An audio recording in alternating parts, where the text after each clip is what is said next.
Bonjour à toutes et tous, bienvenue dans les coulisses du Grand Lyon. Mon invité du jour, Florestan Groux, bonjour. Bonjour Raphaël Ruffier-Fossoul. Vous êtes le vice-président en politique sportive et parasportive de l'agglomération lyonnaise. Exactement. On est à une semaine du derby, dimanche prochain, parce qu'il pourrait être une grande fête régionale et folklorique est devenu un peu un rassemblement sur aussi ce qu'il y a de pire dans le football. L'esprit olympique est loin. L'esprit olympique, vous savez, il faut l'entretenir. Et je pense que ce derby doit et rester une fête. Et j'espère que ce sera une belle fête dimanche. Il n'y a pas de raison. Je sais qu'il y a beaucoup de sujets en ce moment sur le racisme dans les stades, sur l'homophobie dans les stades. Les choses sont en train d'être prises en main. J'encourage cette continuité. J'encourage les positions, notamment, et c'est pas de ma famille politique, donc on ne pourra pas me taxer de récupération, notamment celle de M. Gilles Averrousse.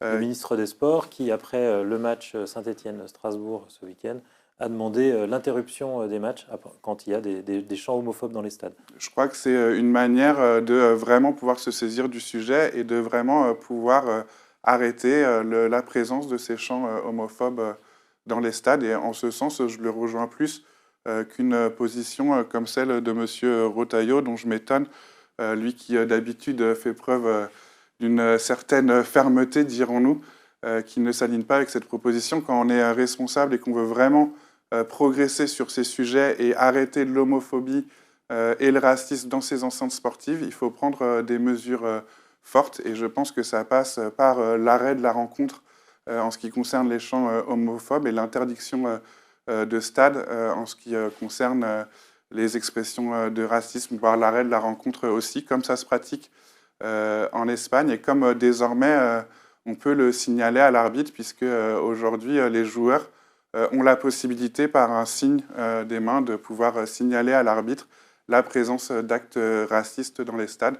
Donc il faut continuer à déployer cet arsenal de mesures pour pouvoir mettre ça définitivement derrière nous et retrouver ces belles fêtes populaires que sont le foot et que pour la majorité et des supporters et des ultras et des joueurs et des acteurs de l'écosystème foot sont des fêtes, des bons moments.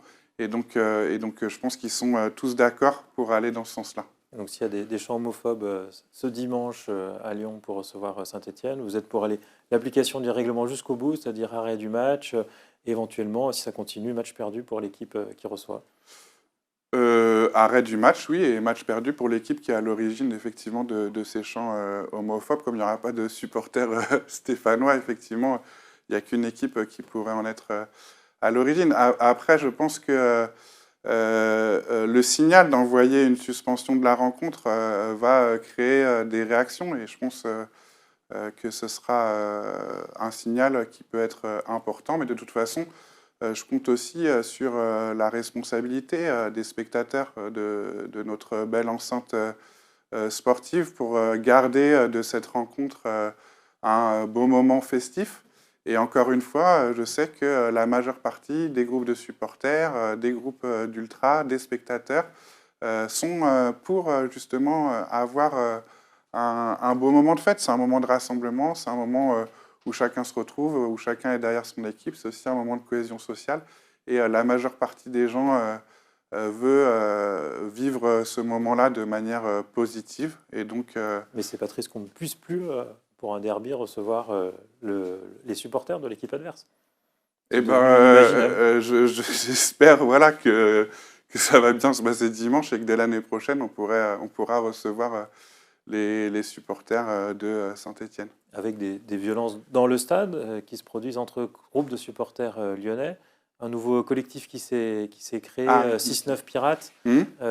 qui est clairement qui affiche clairement des convictions à gauche face à d'autres groupes supporters qui, selon eux, seraient très à droite, voire à l'extrême droite.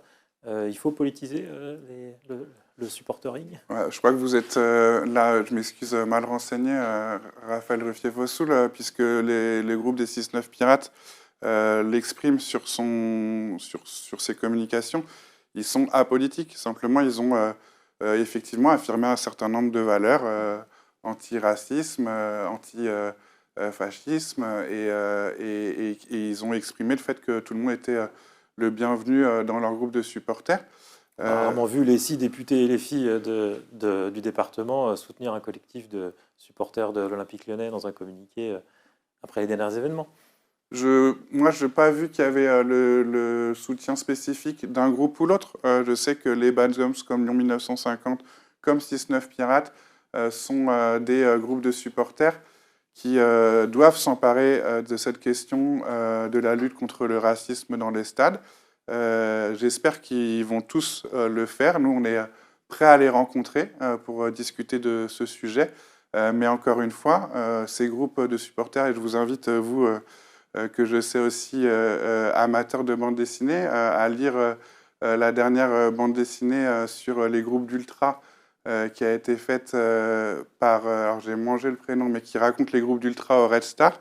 C'est des groupes de supporters qui ont voilà, aussi à cœur de traiter ces sujets-là. Et donc je pense que la responsabilité incombe de mettre de côté et à l'intérieur de ces groupes que les chefs de groupe puissent exercer la responsabilité d'écarter les comportements qui sont racistes, homophobes, de manière à ce que ces groupes de supporters, comme ils en ont l'habitude, soient sur leur cœur de métier et de fonctionnement, c'est-à-dire de supporter et d'encourager, comme ils le font match après match et avec beaucoup de ferveur, l'Olympique Lyonnais.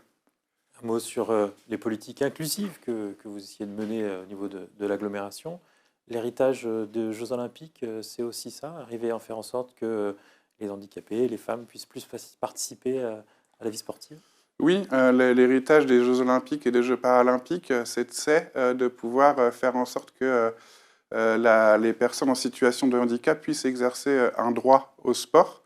C'est pour ça que dès avant les Jeux Olympiques, puisque nous on pense toujours nos politiques dans la durée, les Jeux Paralympiques étaient un coup de projecteur, mais n'étaient pas une finalité en soi. Nous avons mis en place un réseau sport santé adapté handicap qui permet à la fois d'avoir des animations, des formations pour pouvoir donner aux clubs les ressources nécessaires pour pouvoir avoir des initiatives inclusives, et à la fois un appel à projet pour que dès qu'ils aient la formation, les bons outils, ils trouvent des financements pour ouvrir leurs initiatives inclusives. Et ces deux piliers-là qui se répondent ont très bien fonctionné.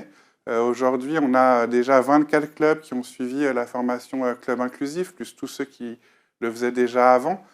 Et on a chaque année 40 nouvelles initiatives, ce qui fait qu'on a réussi à toucher 6000 personnes l'an dernier et sensibiliser 40 000 avec ce réseau sport santé adapté handicap. Donc on permet vraiment d'exercer pour chacune et chacun son droit au sport. Et je crois que c'est ça le projet politique de la France Insoumise, c'est de se dire que chaque citoyenne et chaque citoyen a des droits et puisse avoir ces droits-là de garantie. Il y avait un énorme retard sur le sport pour les personnes en situation de handicap. Et en 3 ans, on est en train de le combler, d'avoir une offre qui est démultipliée. Certains nous font des procès de non-préparation à gouverner. Là, on témoigne qu'en 3 ans, on sait exercer nos responsabilités. Et ce n'est pas le chaos. C'est simplement un sport un peu plus inclusif, un peu plus solidaire. Et on en fait la démonstration. On parle aussi de mixité. Quand on regarde les différents équipements sportifs de l'agglomération, ils sont essentiellement occupés par des hommes, par des jeunes hommes. Alors, vous parlez des équipements sportifs en gymnase ou vous parlez des équipements sportifs en accès libre? Dans la ville. Dans la ville en accès libre? Oui, c'est pour ça que là aussi, on s'est saisi du sujet. On a fait une politique publique sportive qu'on appelle les îlots inclusifs. Donc, ces îlots inclusifs, c'est la possibilité pour une commune ou pour un bailleur social de refaire un espace sportif et de détente dans l'agglomération. Simplement, comme je vous l'ai expliqué, je l'ai fait avec l'état d'esprit qui correspond à la manière dont je déploie mes politiques publiques. Et donc, on arrive avec des moyens, mais on arrive aussi avec de l'ingénierie. On avait envoyé des sociologues d'intervention pour comprendre pourquoi ces espaces publics sont parfois peu utilisés, pourquoi il n'y a pas de présence féminine sur ces espaces-là, et à contrario, un accaparement par les groupes plutôt de jeunes hommes. Et ce qui nous a permis en fait de trouver les clés dans la conception ou dans la régulation de ces espaces pour retrouver ou reconstruire l'égalité d'usage dans ces îlots inclusifs. On en a déjà déployé un à Vaux-en-Velin, on va en inaugurer un prochainement à Vénissieux. Et on va avoir comme ça des îlots qui vont réémerger dans la ville et dans l'agglomération avec un beau maillage sur l'ensemble du territoire métropolitain. Avec des moyens, pour le coup, relativement limités malgré tout, les moyens de la métropole, qui, en plus, on annonce qu'ils seront en baisse de 15% sur l'année prochaine. Les moyens de la métropole ? Oui. Eh bien, écoutez, on attend le projet de loi de finances. Le projet de loi de finances, il est en discussion au Parlement. Moi, j'ai suivi avec attention les débats à l'Assemblée nationale. Et là, la démocratie parlementaire, elle fonctionne, et elle fonctionne bien. Et le nouveau Front populaire arrive à trouver des majorités sur ses propositions. Et aujourd'hui, on a un budget qui a été travaillé en commission et qui commence à être discuté en hémicycle, qui a un budget de justice sociale, qui a un budget qui a renforcé les moyens dans le sport, qui a un budget qui a choisi de mettre des cotisations sur les dividendes pour pouvoir dégager des ressources plutôt que d'aller encore une fois vers l'austérité ou encore une fois pénaliser les classes populaires. Et avec un tel budget, il n'y aurait pas les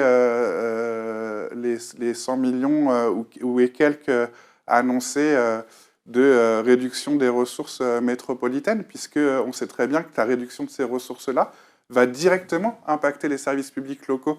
Donc on a quelque part assujetti une bonne part des ressources de la métropole, soit au marché immobilier, soit à des enveloppes de fractions de la TVA, par exemple. Donc ça veut dire que c'est les gens qui financent la métropole, et on viendrait en plus ôter aux gens maintenant ce budget qui finance leurs services publics du quotidien.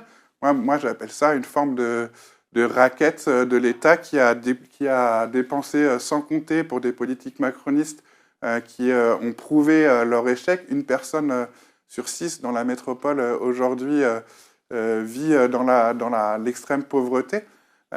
Et donc j'espère de tout cœur que le budget qui est issu d'une démocratie parlementaire fonctionnelle, légitime et d'un débat sain sera celui qui sera voté, et qu'on n'aura pas un nouveau coup de force d'un gouvernement Barnier illégitime qui viendrait balayer ces discussions qui porteraient un nouveau coup à la démocratie, puisque là, on a un fonctionnement démocratique qui fonctionne, on a un budget équilibré qui s'est construit, le balayer par un nouveau 49.3 serait une catastrophe.